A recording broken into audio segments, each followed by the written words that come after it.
సైనికుడు కావాలన్న కలను ఓ నిరుపేద యువకుడు కష్టపడి నిజం చేసుకున్నాడు. అంతలోనే ఊహించని ప్రమాదం అగాధంలోకి నెట్టింది. భవిష్యత్తు అంధకారంగా మారింది. తన లాంటి వారి విజయగాథలతో స్ఫూర్తి పొందిన ఆ సైనికుడు విధికి ఎదురొడ్డాడు, విజేతగా నిలబడ్డాడు.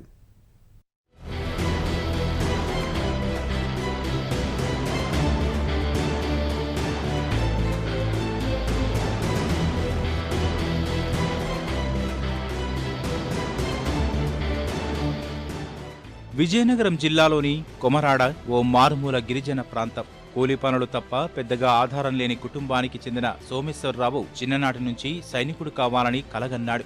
రేయింబవళ్లు కష్టపడి సైన్యంలోకి ఎంపికయ్యాడు. 2010లో ఉద్యోగంలో చేరిన అతడికి జీవిత లక్ష్యం నెరవేరిన ఆనందం ఎంతో కాలం నిలవలేదు. 2013లో జమ్మూ కశ్మీర్లో విధులు నిర్వహిస్తుండగా ల్యాండ్మైన్ పేలిన ఘటనలో ఒక కాలును తొలగించారు.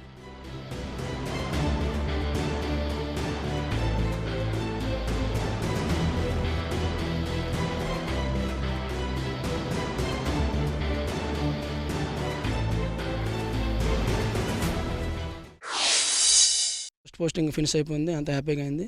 సెకండ్ పోస్టింగ్ వచ్చి శ్రీనగర్లో రావడం జరిగింది, జమ్మూ కాశ్మీర్. అక్కడ 6 నెలలు బాగా డ్యూటీ, పెట్రోలింగ్, అంబుస్ వగేరా చేసి బాగానే డ్యూటీ 6 నెలలు బాగా ఫినిష్ అయింది. ఒక లీవ్ కూడా వెళ్ళలేదు నేను. తర్వాత రోజు నేను లీవ్ వెళ్ళాలి. ఈ రోజు వచ్చి మాకు పెట్రోలింగ్ వెళ్ళమని చెప్పారు. ఆరుగురు పెట్రోలింగ్ వెళ్ళాము. అందులో 5 క్రాస్ అయిపోయారు. నా కాలు వచ్చి ఆ బాంబు మీద పడింది. ల్యాండ్ మైన్ భూమి లోపల ఉంటుంది, దాని మీద పడ్డము.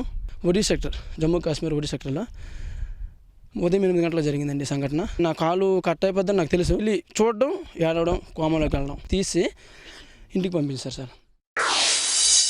సోమేశ్వరరావుకు అండగా నడిచిన సైన్యం అత్యున్నత స్థాయి వైద్యం అందించింది. తిరిగి నడిచేందుకు వీలుగా కృత్రిమ కాలు అమర్చారు. చిన్న వయసులోనే కాలు కోల్పోయిన సోమేశ్వరరావును కుంగుబాటు చుట్టుముట్టింది. వికలాంగుడుగా జీవించడం నరకప్రాయంగా భావించి ఓ దశలో ఆత్మహత్య చేసుకోవాలనుకున్నాడు.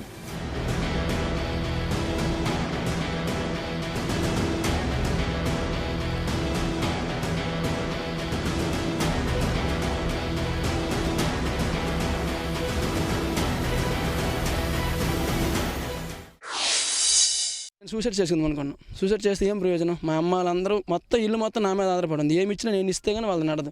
విశాఖపట్నం కళ్యాణి ఎంహెచ్కి వెళ్ళాను. అక్కడ 10 days ఉంచారు. 10 days ఉంచిన తర్వాత వాళ్ళు చూడగానే చెప్పారు, నీకు ఆర్టిఫిషియల్ లింబ్ సెట్ చేయడం అవుతుంది అంటే. నాకు నమ్మకం లేదు, నేను ఎవరితో మాట్లాడబడిన కాదు. ఎంహెచ్కి వెళ్ళిన తర్వాత నాలాంటి వాళ్ళు కనీసం కొన్ని వేల మంది, దగ్గర ఈ రోజుకి 48,000 చిల్లర ఉన్నారు సార్ నాలాంటి వాళ్ళు.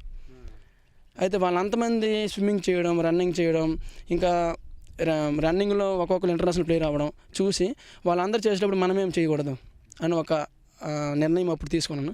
ఆల్రెడీ నాకు గేమ్స్ అంటే బాగా ఇంట్రెస్ట్.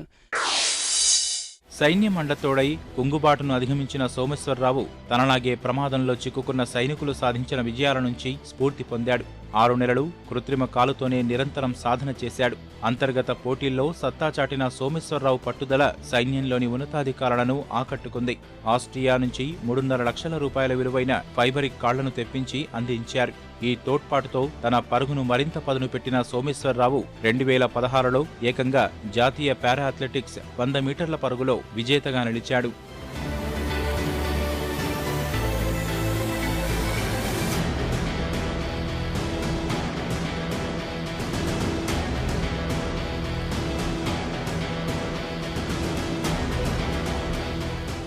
పదకొండో మద్రాసు ఆర్మీ యూనిట్లో విధులు నిర్వహిస్తున్న సోమేశ్వరరావు ఈ ఏడాది ఏప్రిల్లో జైపూర్లో జరిగిన 17వ జాతీయ పారా అథ్లెటిక్స్లో 3 బంగారు పతకాలు, 1 వెండి పతకం సాధించాడు. ఈ ప్రదర్శనతో మే 15 నుంచి చైనాలో జరిగే ప్రపంచ పారా అథ్లెటిక్స్కు అర్హత సాధించాడు.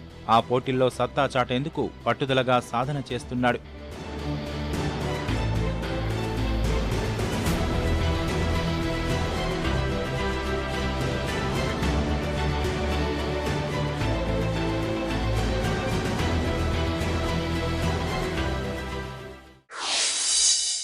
నెక్స్ట్ మంత్ 16-17 చైనా మీట్ ఉంది సార్. వరల్డ్ పారా అథ్లెటిక్ గ్రాండ్ ప్రిక్స్ అంటారు దాన్ని. అక్కడికి నేను సెలెక్ట్ అయ్యాను. నెక్స్ట్ మంత్ 15కి, అంటే 11 కానీ 12 కానీ అక్కడికి వెళ్ళడం జరుగుతుంది. మన దేశం నుండి 34 మెంబర్స్ సెలెక్ట్ అయ్యారు. ఆర్మీ నుండి 2 సెలెక్ట్ అయ్యాము. అక్కడ సెలెక్ట్ అయితే లండన్ వెళ్తాం సార్. వరల్డ్ పారా అథ్లెటిక్స్ అంటే అది ఒలింపిక్తో సమానం.